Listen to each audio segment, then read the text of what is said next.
সকাল 6টায় কাউকে না জানিয়ে বাবার বাড়ি গেটে এসে যখন ঢুকলাম, বাবা প্রথমে বলে উঠলেন, এত সকালে জামাইয়ের সাথে ঝগড়া করে এসেছিস? তাহলে ঢুকবি না ঘরে। আমার নির্ঘুম রাতে ক্লান্ত শরীর, গাড়ি না পাওয়ায় এতটা পথ হেঁটে আসার পর বাবাকে দেখে কোথায় ছুটে গিয়ে বুকে আছড়ে পড়ব, কিন্তু বাবার প্রথমেই এমন প্রশ্ন ছুড়ে দেওয়ায় বাবার বাগানের গতকাল তুলতে ভুলে যাওয়া সেই বাসি ফুলের মতো আবিষ্কার করলাম নিজেকে। আলতো ছোঁয়ায় এখনই টুপ করে ঝরে পড়বে। মা হয়তো রুটি সেঁকছিল, কারণ রুটির শাঁখার পোড়ার মিষ্টি গন্ধ ভেসে আসছে। বাবার কথা কানে যাওয়ায় খুন্তি হাতে বেরিয়ে এলো মা।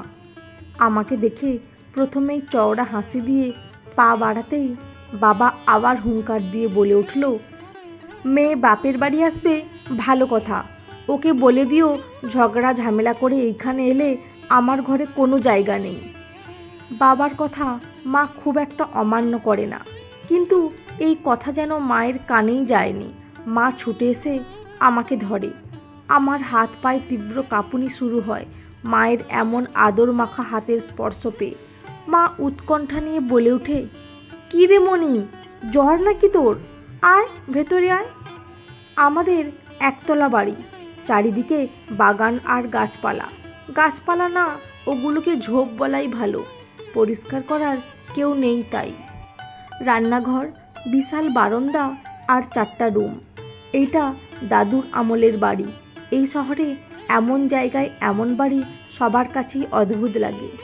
আশেপাশে সব বড় বড় আকাশ ছোঁয়া বাড়ি। বাবা চিরকালই সন্তানদের শাসনে রাখার বিশ্বাসী। মা স্টিলের থালায় করে ধোঁয়াটা বাঁধাকপি ভাজা আর সবে ফুলে উঠছিল এমন একটা রুটি তাওয়া থেকে অনেকটা খাবলে নামিয়ে ছিঁড়ে আমার মুখে তুলে দিল। আমার শুকিয়ে যাওয়া ঠোঁট যেন গরম রুটির ভাপে আরও কুঁকড়ে যাচ্ছে। বাবা সমানে পায়চারি করে যাচ্ছে, মোবাইলটা হাতে। দিদি দাদাদের ফোন করে যাচ্ছে, কেউ রিসিভ করেনি। এত ভোরে নিশ্চয়ই কল ব্যাক করবে, তাই হাতে নিয়ে আছে। মেয়েকে একদম প্রশ্রয় দেবে না, ঝগড়া ঝামেলা হবে তা নিয়ে ভোর রাতে বাবার বাড়ি এসে বিচার বসানোর পক্ষপাত করার মতো বাবা আমি নয়।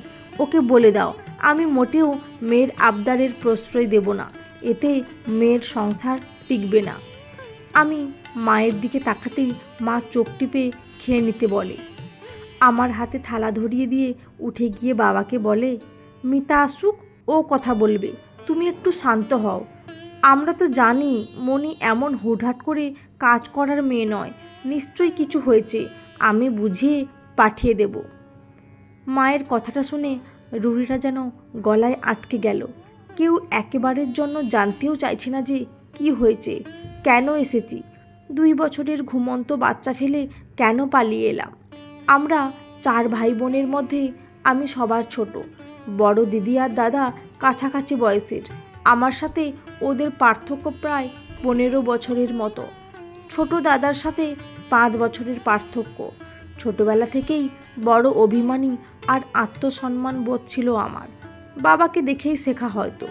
কেউ যদি একবার আমাকে কোনো কিছুতে না বলতো, সে জিনিস বা ব্যক্তিটির দিকে আর ফিরেও তাকাতাম না। বন্ধু মহলে তাই আমাকে অহংকারী নাম দেওয়া হয়েছিল।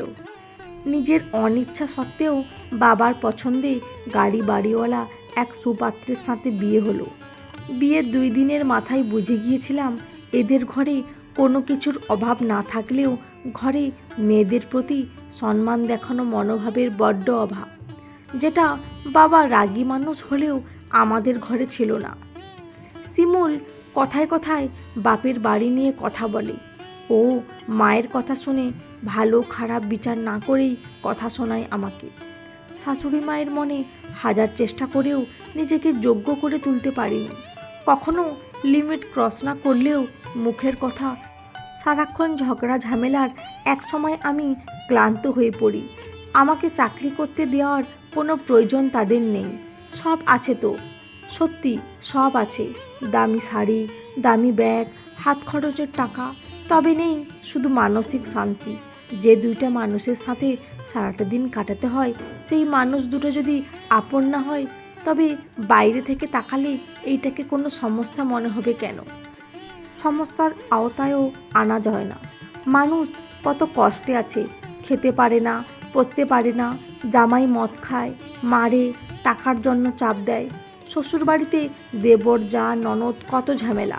আমার এইসব কিছুই নেই, তাই নিজেই ঝামেলা বানাচ্ছি। মাকে ফোন করে মাঝে মধ্যে কান্নাকাটি করে বললেও পাশে বাবার স্বর শোনা যায়। মেয়ের সংসারে নাক না গলানো আদর্শ বাবার মতে বলে। মেয়ের এইসবে কখনো প্রশ্রয় দেবে না, এতে মেয়ের সংসার টেকে না।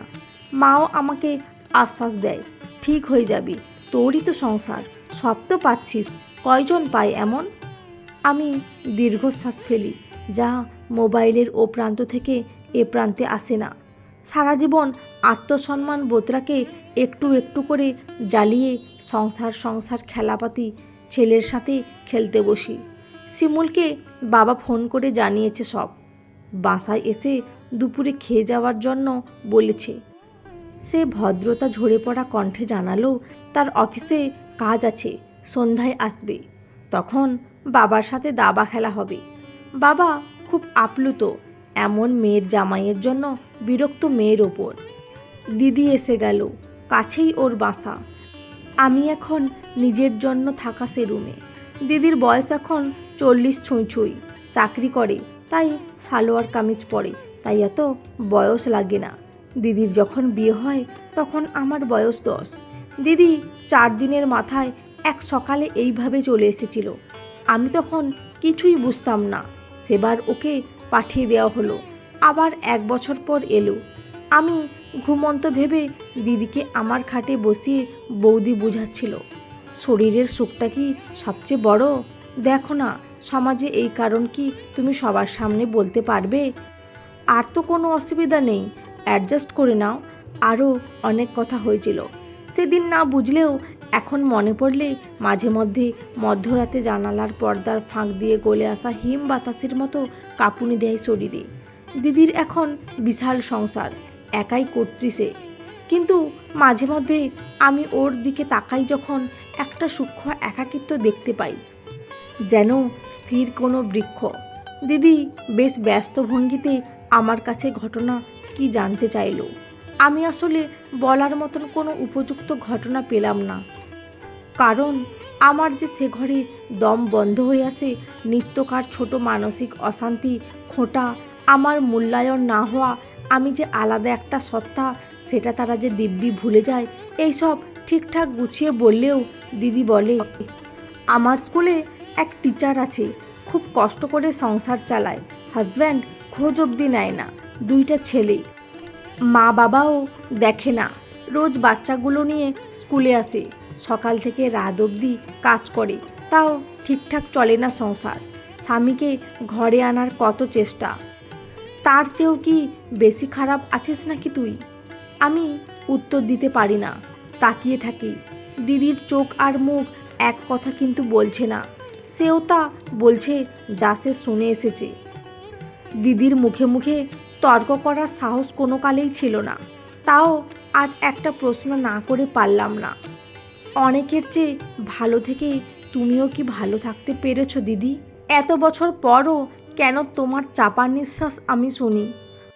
আপন মানুষগুলোর কারোর একটু সাপোর্ট পেলে তুমিও কি আর একটু ভালো থাকতে পারতে না? দিদি স্থির দৃষ্টিতে তাকিয়ে আছে। বাদামি কালো চোখের মনির চারপাশটা চকচক করছে, তবে গড়িয়ে পড়ছে না কিছু। দোয়েল পাখির কিচকিচ শব্দে বিশাল একটা স্থির সময় যেন কাটছেই না। আর কিছু না বলে উঠে চলে গেল রান্নাঘরে মাকে সাহায্য করতে। মা এর মধ্যেই মাংসের জন্য পেঁয়াজ মরিচ তুলে দিয়েছেন, তেজপাতা গরম মশলার ফোড়ন দিয়ে। একে একে সবাই এসে বলল, বাচ্চার জন্য সব সহ্য করতে হয়, নইলে কি আর মা হওয়া যায়? শিমুলের মা একটু ওই রকম আর কি, কথা শোনায় অযথা।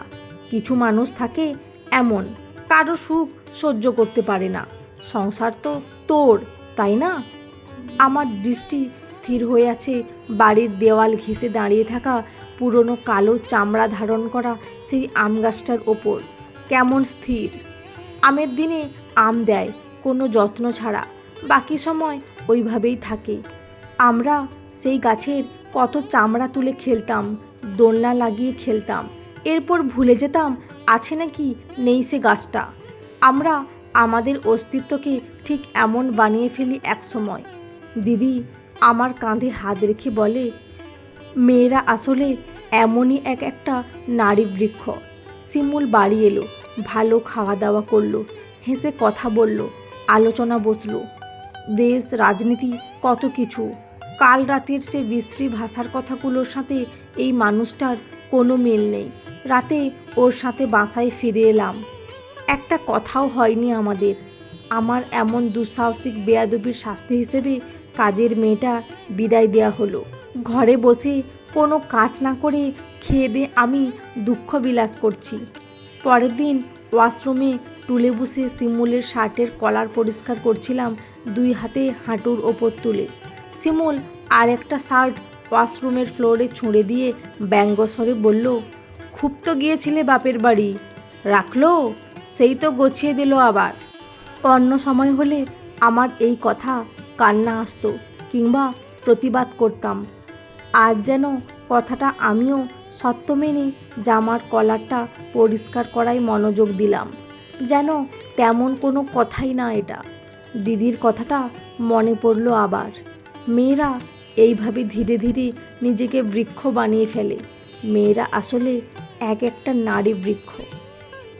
বন্ধুরা, আজকের গল্পটি কেমন লাগলো? যদি ভালো লেগে থাকে অবশ্যই একটি লাইক দিয়ে চ্যানেলটি সাবস্ক্রাইব করে পাশে থাকবেন। অসংখ্য ধন্যবাদ।